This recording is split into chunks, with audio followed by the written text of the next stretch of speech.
I heard about this Jade Helm 15 exercise early back in March.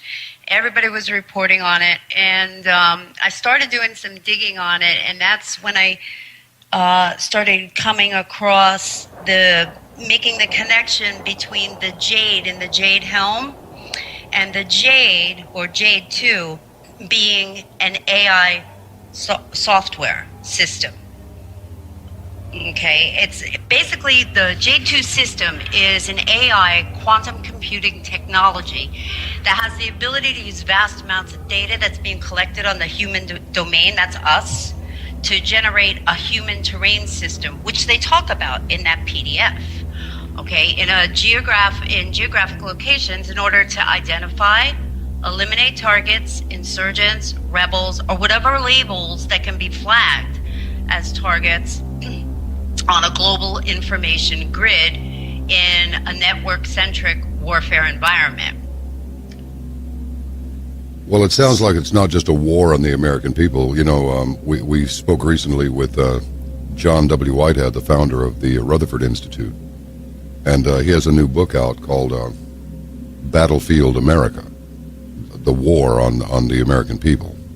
And this sounds like a war on the people of Earth, because I'm sure we're not the only ones who are going to be using this artificial intelligence, these algorithms and so forth. I'm sure that's what they are, because everything changes over time on the battlefield, virtual or otherwise. So, I mean, is that your sense? Is everybody on Earth in the crosshairs here? I'm thinking maybe they are. Well, with respect to the Jade 2 exercise, it's kind of being hyped and pumped up out there as an invasion or an occupation of a section of America. At the very least, it's the largest type of RMT ever conducted on American soil, anywhere, ever. So to that aspect of it, I believe the concerns are real. However, I think there is another aspect to this program that's running in the background, this exercise, I should say, that's running in the background that not too many people are aware of, and that is probably by design. And what are we thinking this thing is that's running in the background? Well, in short, the software that they've developed, this Jade 2, it's technology that will not be battles directed by generals and military commanders, but by a computer. All right? The Jade 2 system is a network-centric, software-based AI program at the helm. Very interesting. Very interesting. Yeah. Now, how did you come to that conclusion without giving away everything? I read it in papers that. Let me go back. This isn't actually my conclusion. I mean, everything that I'm going to be discussing with you here today is in the documents. And before we get into some of the specifics that this system is able to do and will be doing, I just want to say that the information that I had found on the net that we will be discussing has been highly sanitized. Wow. I believe. It's been, because there's things that are not there that should be there when you're talking about a technical system like this that weren't available in the papers. Well, just take us where you want to go. All right. Well, why don't we start talking about what the J2 system is capable of, and we can go down this. And I hope this isn't too boring, but you can. I'm thinking it won't be. Okay. So don't let that be a concern. All right. This system uses vast sums of information collected on individuals, groups, population-centric regions, and large geographic areas and/or countries. It then dumps all that information into a module called an HTA, which is a human terrain analysis tool, which then analyzes the data to develop an HTS, or human terrain system. Once the human terrain system is established, it determines and this is going to start to get really hairy, okay? It determines behavioral parameters for norms of individuals, groups, population-centric areas, etc. The establishment of these formulated parameters is known as the human domain, which we've all been hearing about out there in the media and on the blogospheres and everything. It can then identify, extract, or eliminate perceived threats or targets based on deviations from these norms. Interesting. Okay.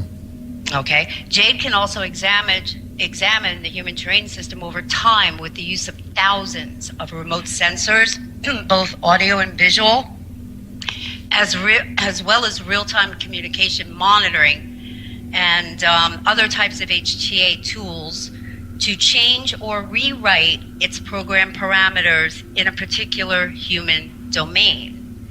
This new information or program template, as well as any other previous program scenarios, is then stored in its Prodigy module, which is actually the battle planning suggestion module, and it can be retrieved at any time for any intended purpose. Now, as this is a knowledge-based or data-driven, mixed initiative, or military/civilian application, it's able to generate complex deployment and battle plans in seconds versus hours, days, or weeks. It can create holographic battlefield simulations on the fly. The deployment or battle planning with this system starts with the receipt of a mission statement, which is then run through a CBR, or a case-based reasoning module, to produce an ACOA, or an adaptive course of action.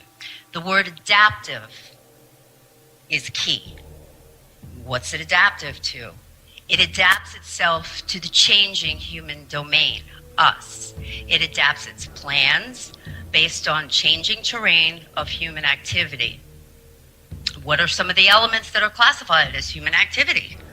Okay, your communications, your financial transactions, your travel patterns, habits, behavioral patterns, emotions. Yes, this system can read and measure human emotion, and social media content. Okay, the one paper goes on to say that activity can change rapidly in a crisis event or a warfare scenario, and it's able to change or rewrite its own COA or course of action on the fly. The system is aware. It has total awareness, even in a rapidly changing environment. Hold your place there. Let me ask you something. Where's the central input point for this data that results in these solution calculations? From what I can ascertain, there is no central data input point. What I've been able to glean from all these papers and that is that these huge data dump centers, like the one in Blufftail and many, many other ones, are connected into this global information grid. So if you want to look at it from that perspective, the global information grid would be the central point on the network system. Takes me a minute to get my mind around these things, but I'm with you. Keep rolling. Okay. Now, format, which is the force management module for this system, was developed by the MITRE Corporation, and it's used to support knowledge acquisition. Okay, that's data collection. That's what the NSA is performing on everyone, not just identified threats, but everyone. Why?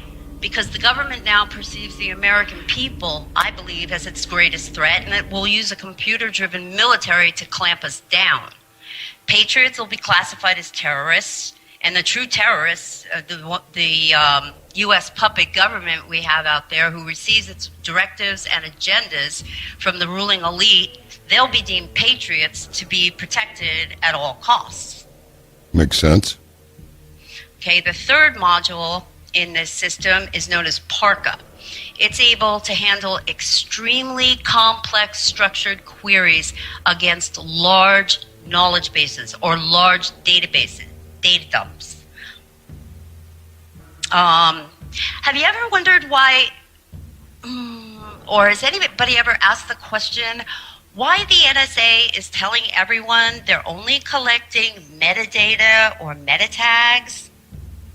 I don't even fully understand what those things are. But look, if you'll define them and then ask that question again, it'll be easier for us to track with you. Okay, tags or metadata contain virtually no information or data in and of themselves. Meta tags or metadata only have value if they're indexed to a much larger information source or file in these immense databases. So, this is, in my humble opinion, this is just another example of deception through misdirection. Oh, we're just collecting, your phone numbers you're passing by, and we're not keeping any of your emails or your text messages or anything like that. Well, if you look at how this system is structured, that's the critical data the system needs. It can't work off meta tags and metadata. I mean, they're virtually empty data until they're indexed to something or something is indexed to them. Does that? Good Lord. Go ahead. Keep going. I'm with you. Okay. Jade 2 is, and hold on to your seat for this one, it's a self-reactive, self-adapted, self-modeling program for predictive force deployment. In other words, it can predict conflicts before they occur and react in a preemptive manner. Okay. It only it thinks in the present, but it can predict future events or human activity.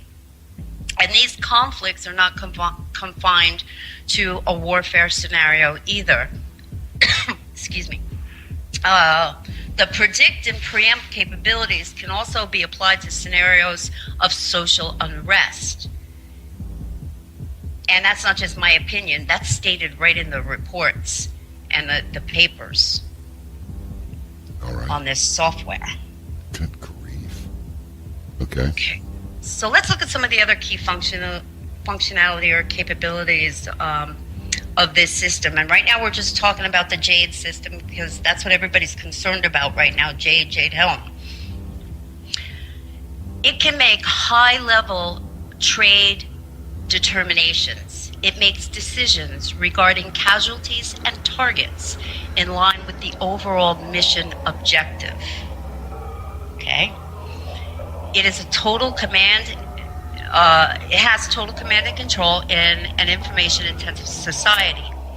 Now, from a military standpoint, the term command is more or less a legal or a behavioral standard of actions performed or not performed by military officers to which they can later be held accountable.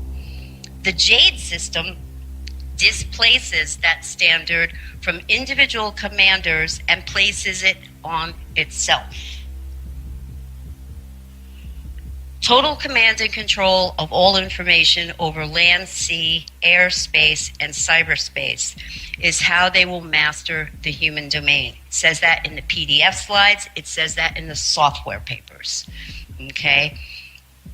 It can perform machine interpretation of commander's intent. Think about that for a minute.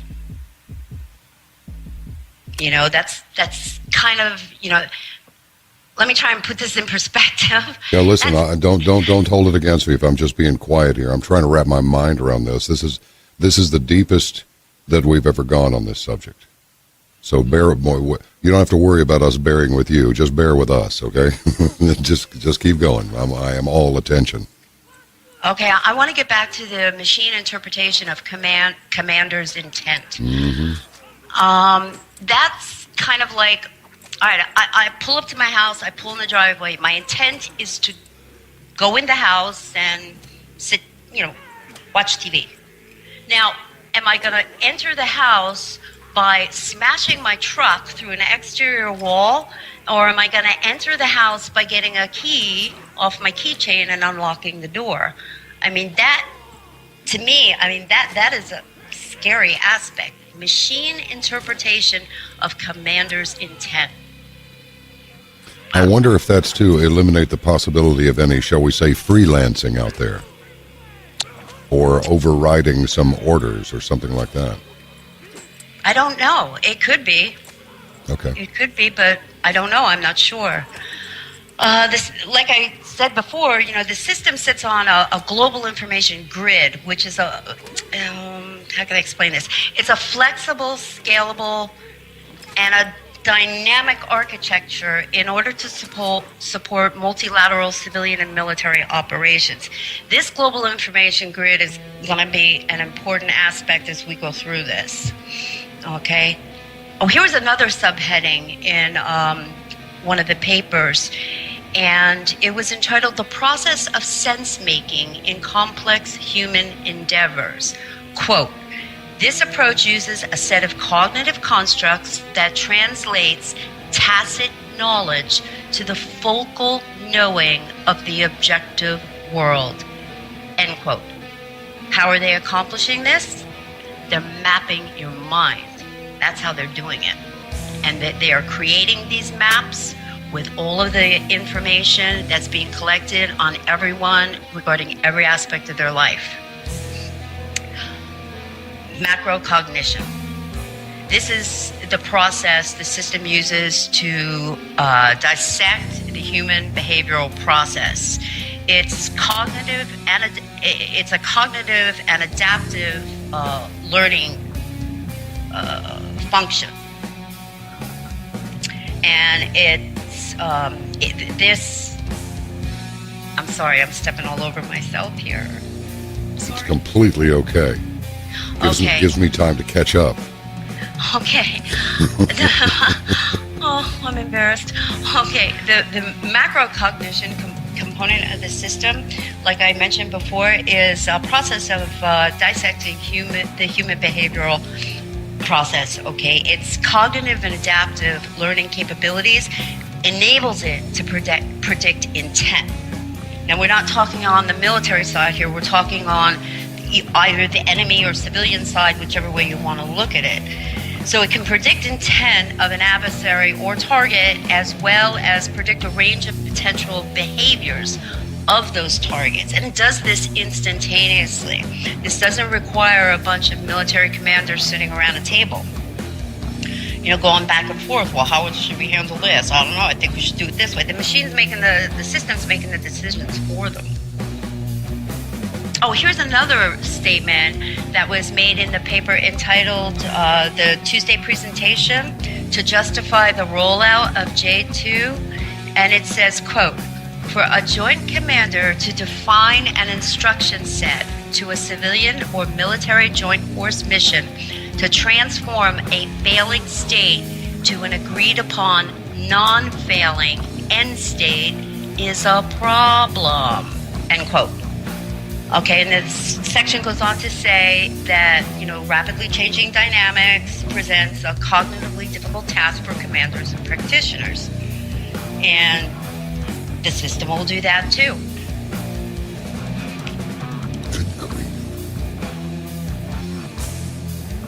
This sounds monstrous, frankly.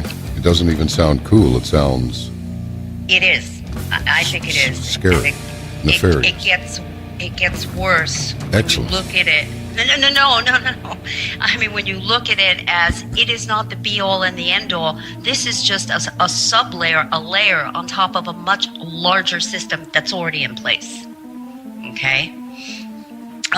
Jade 2 can reconfigure its own network topography to optimize communication and data transfers.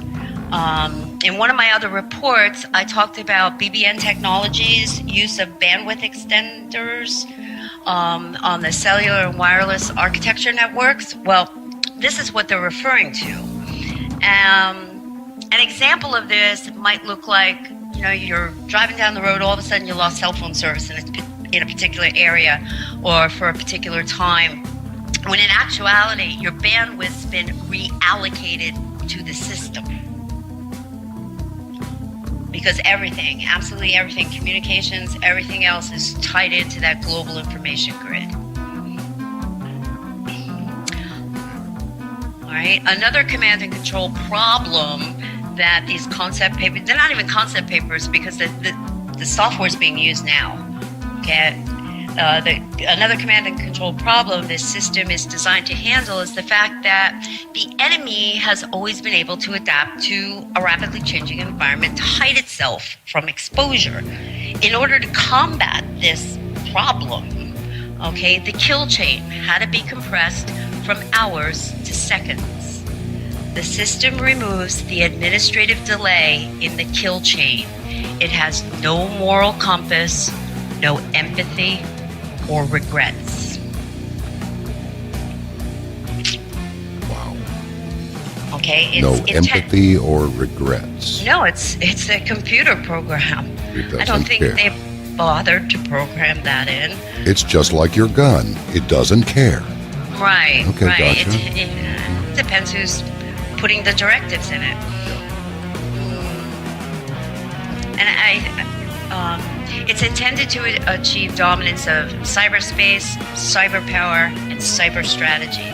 This capability will continue to evolve even though key technical, social, and information trends begin to stabilize. Okay. It'll capitalize on social engineering for offensive military and civilian operations. In other words, this is a technical approach to the tactics employed in Nazi Germany by the Stasi, the brown shirts, and the SS. This is just a technological version of those social engineering tactics they used then. It has a sophisticated decision support system for crowd control. And with the growing civil unrest, not only here in America, but around the world, this is going to be an integral aspect of Jade 2's deployment on the civilian population. Okay. Okay, now, well, let me just say this and then, move on to another section here. The hardware that this system's running on isn't your run-of-the-mill supercomputer, all right? Your run-of-the-mill supercomputer. Yeah. That's a good one. Yeah. Go ahead. I mean, it's not a Cray. It's nothing like that. It's going to be running thousands of processors on a single chip. This is, without a doubt, the direction these command and control systems are moving toward. You just can't process the vast amounts of data being collected using conventional linear computing technology. You get to a diminishing point of return at some stage of the game here with these data dumps. This is very disturbing. Now, can you hold your train of thought while I pop in and out? Sure. It seems to me, DJ, that this is why, while people are going, now, why would Obama or whomever is pulling his chain? Why would they fire all these highly competent military officers? Why are they firing these people who said they won't fire on U.S. citizens? Why are they? Because we don't need them anymore. Because somebody who's completely okay with that is going to make use of this computer apparatus to do the dirty work that they want to do, that these people who have been fired would not do. I think you're exactly right. Carry on, my dear.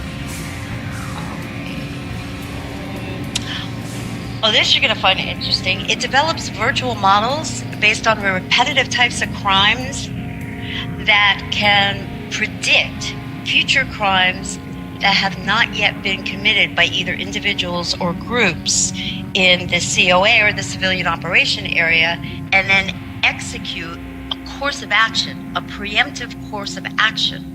This is Minority Report's pre-crime technology. Mm-hmm. Okay. Okay, we can sum up the J2 system this way. I guess it's a self-organizing, vision-capable, expectation-capable, recognition-capable, situationally aware, emotional, intelligent, goal-oriented system. The system thinks, plans, and executes. Remember, emotional behavior, physical behavior, activity behavior outside of the norm identifies targets. We're going to have to become like Zen slash underground warrior priests and priestesses, it sounds like. Talk about steady your mind. Yeah. Steady your emotions. And above all, no fear. Don't be afraid of this operation from either standpoint, the military standpoint or the system standpoint. When you're in a state of fear or you're in a state of anger, you do not make good decisions. And the system's predicated on that. And the system is predicated on that. I got to tell you something. I've had some pretty interesting conversations over the years, but I'm about to award this one the proverbial cake. I think this one takes the cake. Even if everything you said was wrong, and I don't think it is, by the way, it's still just so complex, so diabolical, so screwed up in this beautifully engineered way that you really have to kind of step back and admire it. It's like, wow, that is extraordinarily monstrous. Oh, yes, it is. But I'll tell you, this makes too much sense. It makes entirely too much sense. And I have to tell you that this is one of those deals where I can't say, oh, I should have seen that coming. I didn't see it coming. The only thing that I felt I had a high confidence about was that, no, we haven't nailed it yet. There have been a lot of smart people come on the program. They are smart. They're very smart. and they've given us their opinions. But none of them grabbed me like this one.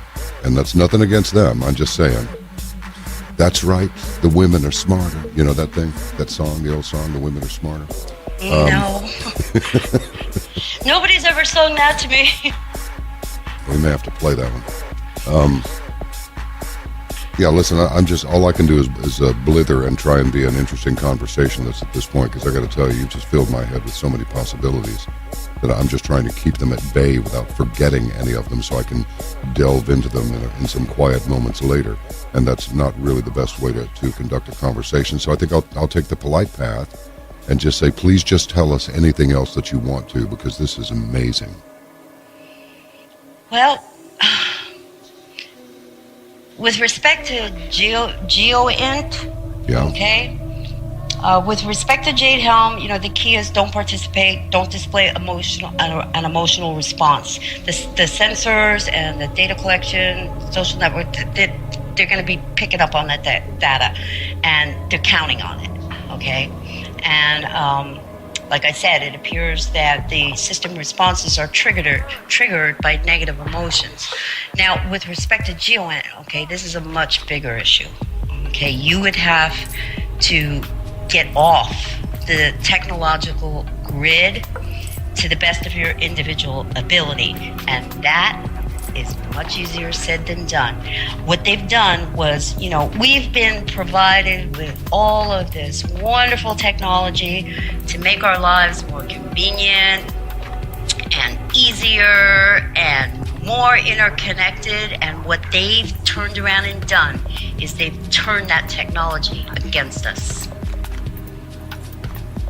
So in order to stop this, which many people may be thinking, well, how do we avoid this?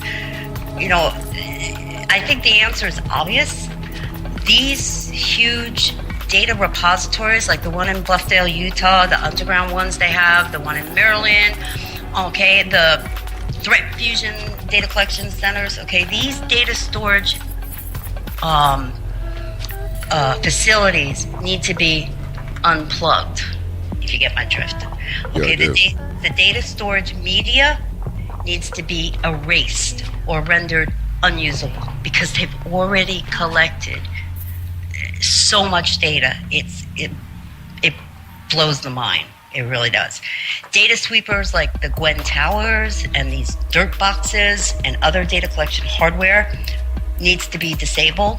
We got to find some way to disable it, jam it. Because let me put it to you this way, all right?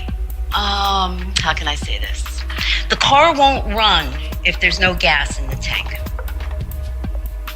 Right.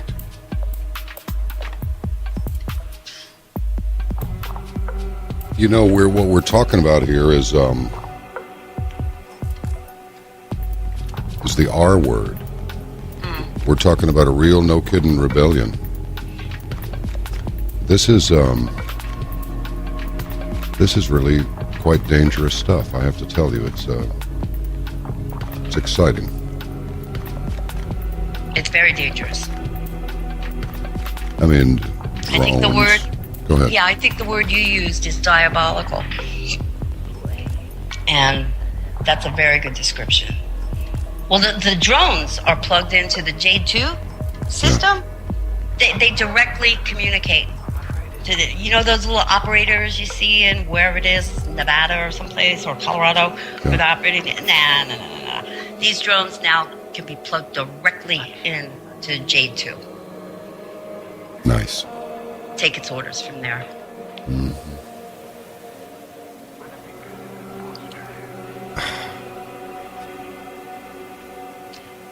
So,